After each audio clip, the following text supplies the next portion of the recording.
स्वागत है आपका। आप देख रहे हैं प्रहार। प्रहार में अब बात करेंगे दिल्ली ब्लास्ट की, जिसे 10 दिन से ज्यादा का समय हो गया है। हर दिन नए नए खुलासे हो रहे हैं। साजिश के बारे में नई नई जानकारी सामने आ रही है। अब ताजा खुलासा गिरफ्तार डॉक्टर शाहीन को लेकर हुआ है। सूत्रों के मुताबिक दिल्ली ब्लास्ट में गिरफ्तार शाहीन मानव बम बनाने की तैयारी में थी। वो इसके लिए मुस्लिम लड़कियों की तलाश में जुटी थी। जांच एजेंसियों को शाहीन के डिलीट व्हाट्सएप चैट से अहम जानकारी मिली है। मानव बम बनाने के लिए शाहीन ने सीमा पार से खास विस्फोटक मंगवाए थे। हालांकि अभी ऐसे किसी विस्फोटक की रिकवरी नहीं हुई है। शाहीन ने इस मानव बम का कोड वर्ड मुजाहिद जंगजू रखा था। इस ऑपरेशन का नाम मिशन काफिर रखा गया था। मानव बम बनाने की तैयारी शाहीन कर रही थी। इरादे बड़े खतरनाक थे डॉक्टर शाहीन के। ना सिर्फ वो महिलाओं को रेडिकलाइज कर रही थी, ना सिर्फ वो अपने संपर्क में आए लोगों को रेडिकलाइज कर रही थी, बल्कि मानव बम बनाने की तैयारी में थी। बाकायदा इसका कोड वर्ड रख दिया गया था। मुस्लिम लड़कियों की तलाश का जिम्मा इसने खुद उठा रखा था। शाहीन को लेकर जो बड़ा खुलासा हुआ है वो ये कि स्पेशल 26 पर काम कर रही थी शाहीन। यूपी एटीएस की रडार पर शाहीन की बी टीम में 5-5 लोगों की 5 टीमें बनानी थी। हर टीम में 5 डॉक्टर्स को रखना था। सोर्सेज ये बता रहे हैं हर टीम के लीडर को एचओडी का जो कोड है वो रखा गया था। सहारनपुर में आदिल शाहीन का एचओडी था। तो स्पेशल 26 की जो टीम है वो बनाई जानी थी और इसके लिए बाकायदा शाहीन काम कर रही थी। लोगों की हायरिंग की जा रही थी। एचओडी बनाए जाने थे। प्लान ये था कि 5-5 लोगों की 5 टीम बनाई जाए। विशाल प्रताप सिंह मेरे सहयोगी इस वक्त जुड़ गए ज्यादा जानकारी के साथ। विशाल, क्या जानकारी मिल रही है स्पेशल 26 के बारे में? कितनी कामयाब शाहीन हो गई थी? कितनी टीमें उसने बना ली थी?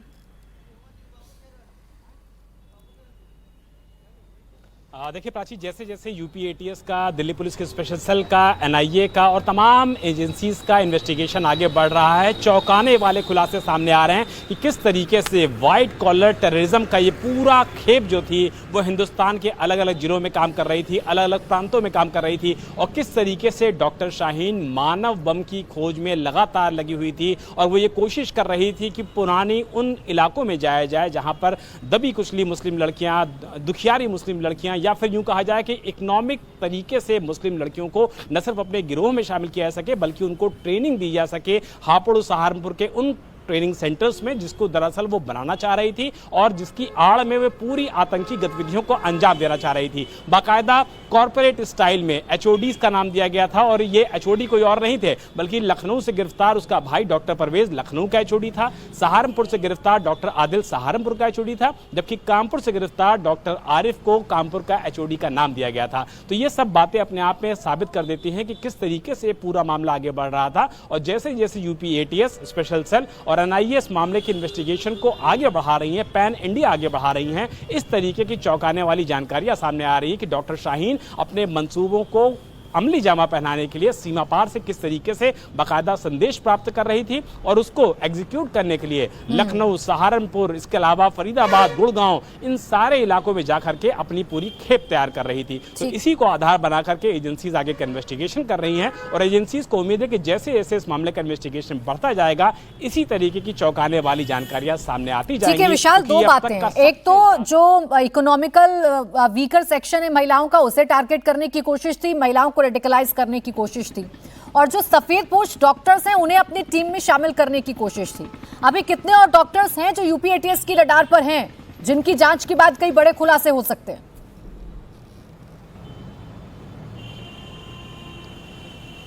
प्राची, ये बहुत ज़्यादा महत्वपूर्ण सवाल है कि और कितने ज़्यादा वाइट कॉलर डॉक्टर्स इस पूरे टेरर मॉड्यूल के साथ इंडल्ज थे, क्योंकि जो डॉक्टर्स थे वो पढ़े लिखे थे, अच्छी अच्छी जगहों पर काम कर रहे थे, 2-2, 2.5, 3-3 लाख रुपए उनकी महीने की सैलरी थी। तो सवाल ये उठता है कि अगर इस तरीके के पढ़े लिखे लोग रेडिकलाइज्ड हो जाएंगे वीडियोज़ देख करके शाहीन के माध्यम से, या फिर यूँ कहा जाए कि सीमा पार के जो आतंकवादी होते हैं उनको सुनने के बाद या उनसे रेडिकुलेशन प्राप्त करने के बाद वो इस तरीके के खतरनाक मंसूबों में शामिल हो जाएंगे, तो ये पुलिस के लिए, एजेंसीज के लिए बहुत बड़ी चुनौती है, क्योंकि डॉक्टर से उनको इंट्रोगेट करना, उन तक पहुंचना, उन तक जानकारियां निकालना, क्योंकि ये सारे जो लोग पकड़े गए हैं ये इतने ज्यादा शातिर थे, पढ़े लिखे थे कि ये सारी चैट को करते के साथ ही डिलीट कर देते थे, इनबॉक्स में जाकर के मैसेज को लिखते थे, उसको ड्राफ्ट में सेव कर देते हैं, बाकी सारे लोग पढ़ लेते थे और उस मैसेज को डिलीट कर दिया था। तो इन सारी चैट्स को रिट्रीव करना, ऐसी बातें, पढ़े लिखे लोग हैं, टेक्निकली भी साउंड नजर आते हैं, इसलिए इनको पकड़ना, इनके गिरोह का भंडाफोड़ करना एक बड़ी बड़ी चुनौती है और एक एक करके इनके हर एक कनेक्शन तक पहुंचने की कोशिश की भी जा रही है। शुक्रिया आपका तमाम जानकारी के लिए विशाल। तो दिल्ली ब्लास्ट से ठीक पहले फरीदाबाद में करीब 3000 किलो विस्फोटक बरामद हुए थे और ये विस्फोटक डॉक्टर मुजम्मिल की निशानदेही पर मिले थे। अब इन विस्फोटकों को बरामद करने का वीडियो सामने आया है जिसमें साफ साफ एक कमरे में करीब 50 कट्टों यानी कि बोरियों में अमोनियम नाइट्रेट रखे जा रहे हैं। जम्मू कश्मीर और दिल्ली पुलिस ने फरीदाबाद के फतेहपुर तगा इलाके से 10 नवंबर को ये विस्फोटक बरामद किए थे। ये मकान गांव के बाहरी इलाके में था। ये इतना बड़ा जखीरा था कि सुरक्षा एजेंसियों को उसे ले जाने के लिए ट्रक मंगाना पड़ा था। इसके ठीक पहले धौज गांव से भी 360 किलो विस्फोटक बरामद किया गया था। तो अब जो वीडियो सामने आ रहे हैं उस वीडियो को देखकर समझा जा सकता है कि बहुत बड़ी तैयारी इन आतंकवादियों की तरफ से की गई थी। बड़ी साजिश को ये अंजाम देना चाह रहे थे, लेकिन सुरक्षा एजेंसियों ने इससे पहले कोई बहुत बड़ा धमाका कर पाते, ये सीरियल बॉम्ब ब्लास्ट कर पाते, ये देश के अलग अलग हिस्सों में जा पाते, उससे पहले ही इनकी साजिश को नाकाम कर दिया। अब जो वीडियो सामने आ रहे हैं उस वीडियो को देखकर समझा जा सकता है कि इतनी बड़ी संख्या में बोरियां हैं, 50 कट्टे हैं जिसमें अमोनियम नाइट्रेट है और अमोनियम नाइट्रेट को ही इन्होंने विस्फोटक के पर इस्तेमाल किया है। फतेहाबाद तागा गांव के जिस कमरे से करीब 2600 किलो अमोनियम नाइट्रेट मिला है उस कमरे का जायजा हमारे संवाददाता अभय पाराशर ने लिया। देखिए, आतंकी डॉक्टर मुजम्मिल ने जिस कमरे के अंदर ये पूरा का पूरा विस्फोटक छिपा कर रखा था उसकी वीडियो निकलकर सामने आई है और इस वक्त इंडिया टीवी की टीम उसी टागा गांव के अंदर मौजूद है जहां पर मुजम्मिल ने एक मौलाना का घर किराए पर लिया हुआ था। यही गांव की वो तस्वीरें इस वीडियो के अंदर आप देख रहे हैं, जहां पर जब जांच एजेंसियों को यह पता लगा कि इसी तागा गांव के अंदर, जो कि अल-फलाह यूनिवर्सिटी से मात्र 1.5 से 2 किलोमीटर पड़ता है और दौज इलाके से, वहां पर जब ये पता लगा जांच एजेंसियों को कि ये घर है, सबसे पहले आप घर देख लीजिए, ये एक मौलाना का घर है और इसी घर को किराए पर लिया हुआ था डॉक्टर मुजम्मिल ने। और मुजम्मिल यहां पर क्या करता था? असल में उसने 2 जगह कमरे किराए पर लिए थे। पहला दौज यूनिवर्सिटी के बिल्कुल बगल में, जहां से तकरीबन 300 किलो के आसपास विस्फोटक मिला और विस्फोटक के अलावा टाइमर, बैटरी, तमाम चीजें वहां से बरामद हुई थी। लेकिन जो 2500 किलो विस्फोटक बरामद हुआ जिसमें अलग अलग तरीके के केमिकल थे, अमोनियम नाइट्रेट थी और जिन केमिकल्स को लैब से छोटी छोटी मात्रा में ये सारे लोग, मुजम्मिल, उमर, शाहीन निकाल कर आया करते थे। ये अपना सेफ हाउस बना रखा था। इस कमरे के अंदर की ही वो वीडियो आपने देखी। सबसे पहले जांच एजेंसी ने वीडियो बनाई तो यहां पर ये जो ओपन आंगन है, यहां पर कुछ अमोनियम नाइट्रेट और साथ ही केमिकल के कट्टे रखे हुए थे। ये जो पीछे आप देख रहे हैं, इस तरीके से रखने की एक जगह बनाई हुई थी ईंटों के ऊपर, यहां पर कट्टे रखे हुए थे। और सबसे ज्यादा जो इन केमिकल्स की, विस्फोटक की मौजूदगी थी वो इस कमरे में थी। अगर आप देखेंगे ये कमरा, जिस कमरे की तस्वीरें हम आपको पहले भी दिखा चुके हैं, इस कमरे को जांच एजेंसी खोलती है और खोलने के बाद इस कमरे के अंदर फिलहाल यहां पर आप देखेंगे तो इस तरीके से भूसा मौजूद है। भूसे की एक परत जो है वो भी लगा रखी थी और यहां पर एक के ऊपर एक इस तरफ कट्टे रखे हुए थे अमोनियम नाइट्रेट के। इतनी हाइट तक, जहां तक मेरा हाथ है, यहां तक लाइन से कट्टे रखे हुए थे इस पूरे कमरे के अंदर। यहां पर ये जो हिस्सा आप देख रहे हैं कोने का, यहां पर कुछ बाल्टियां रखी हुई थी और बाल्टियों के साथ ही अमोनियम नाइट्रेट और इसके अलावा कुछ अलग अलग कट्टे। अब मुजम्मिल को लेकर एक और बड़ा खुलासा हुआ है। जांच एजेंसियों को इसके सबूत मिले हैं कि आतंकी मुजम्मिल को पाकिस्तान में बैठे जैश के कमांडर ने बम बनाने के 40 से ज्यादा वीडियो भेजे थे। जिस जैश कमांडर ने वीडियो भेजे थे उसकी भी पहचान हो गई है। इसका नाम हंजुला है। हंजुला और मुजम्मिल की मुलाकात जम्मू कश्मीर के मौलवी इरफान ने करवाई थी। ये वही मौलवी है जिसका नाम पोस्टर लगाने के बाद सामने आया था। इस पोस्टर में हंजुला भाई का नाम भी सामने आया था। तो अब जैश का जो हैंडलर मुजम्मिल से बात कर रहा था या मुजम्मिल को ऑर्डर दे रहा था, उसका नाम भी सामने आ गया है।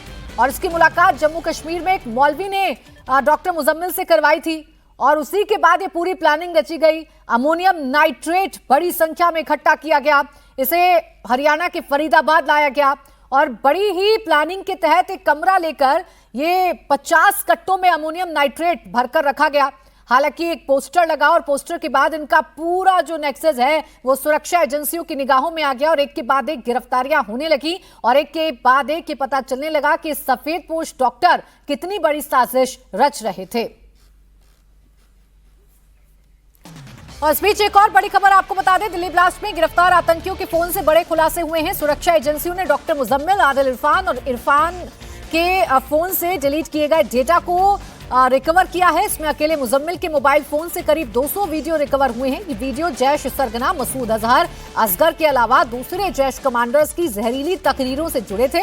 मोबाइल से बरामद डेटा में ISIS से जुड़े कई आतंकियों के ऑडियो वीडियो भी मिले हैं।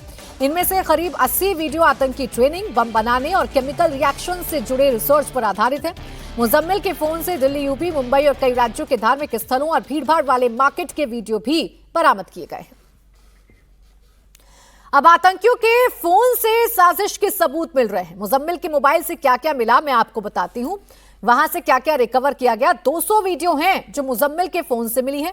80 वीडियो हैं जो आतंकी ट्रेनिंग, बम बनाने के लिए इस्तेमाल की जा रही थी। 40 वीडियो हैं जो पाकिस्तान से जैश कमांडर ने भेजे हैं और मौलाना मसूद की जहरीली तकरीरें हैं। जो वीडियोस बरामद की गई हैं उसमें मौलाना मसूद की जहरीली तकरीरें हैं। अब फरीदाबाद में मुजम्मिल के 2 कमरों से विस्फोटक मिले थे।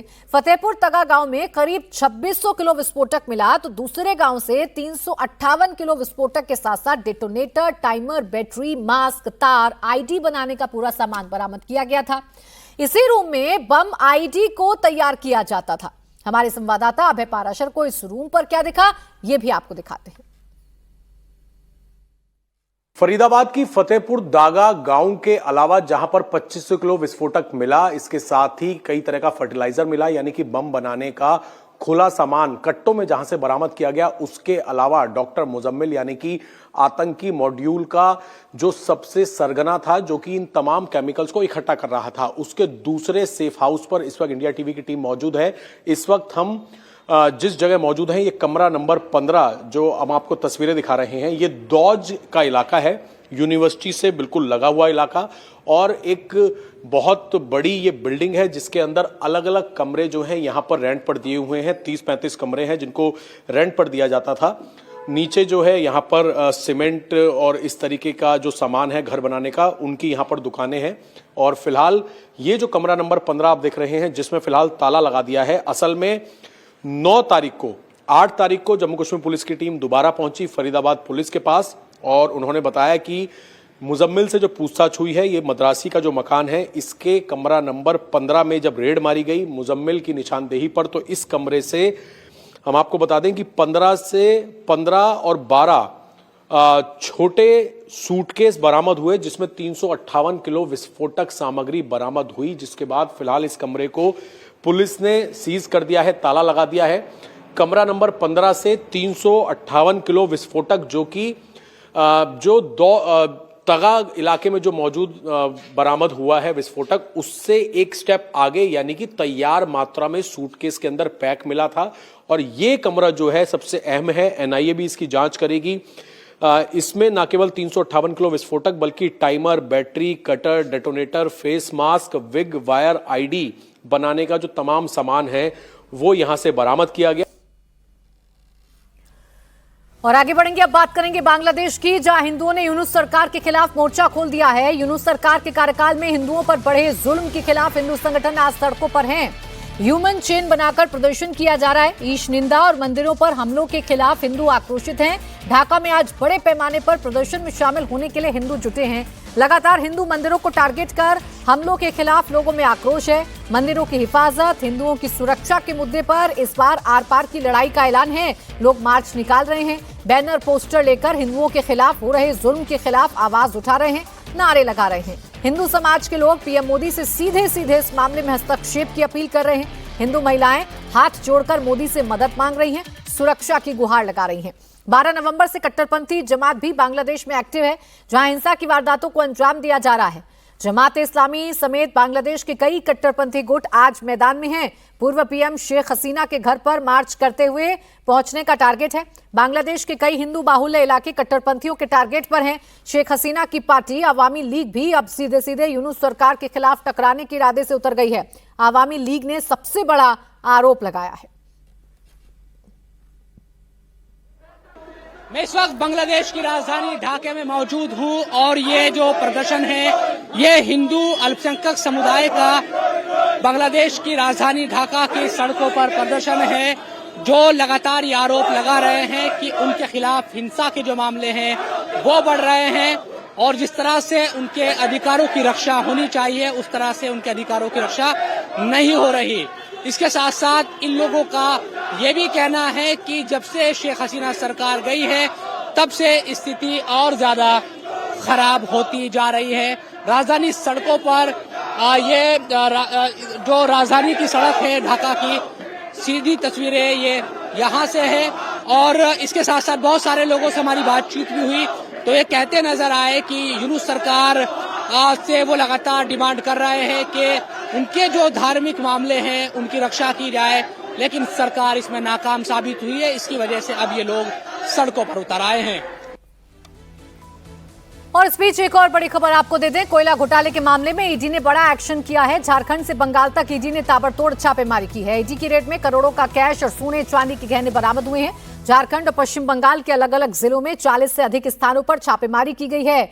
इलीगल कोयला माइनिंग, गैर कानूनी ट्रांसपोर्टेशन और कोयले के स्टोरेज मामले में दुर्गापुर, पुरुलिया, हावड़ा, कोलकाता समेत बंगाल में 24 जगहों पर ईडी की टीमें तलाशी ले रही हैं। वहीं झारखंड में धनबाद समेत 18 जगहों पर कोयला घोटाले के मामले में छापेमारी की जा रही है।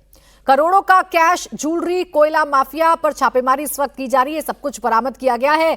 दुर्गापुर, धनबाद, 24 परगना और हावड़ा, इन तमाम जगहों पर इस वक्त ईडी की जो कार्रवाई है वो चल रही है। इलीगल तरीके से की जा रही माइनिंग, इसको लेकर ये छापेमारी की गई है और कोयला माफिया के 40 ठिकानों पर ये कार्रवाई की गई है। करोड़ों के कैश और ज्वेलरी बरामद की गई है। कोयला घोटाला केस में ईडी का अब तक का यह सबसे बड़ा एक्शन है। इसमें 40 ठिकानों पर ईडी की टीम इस वक्त छापेमारी कर रही है और बड़ी संख्या में कैश और ज्वेलरी बरामद किया गया है।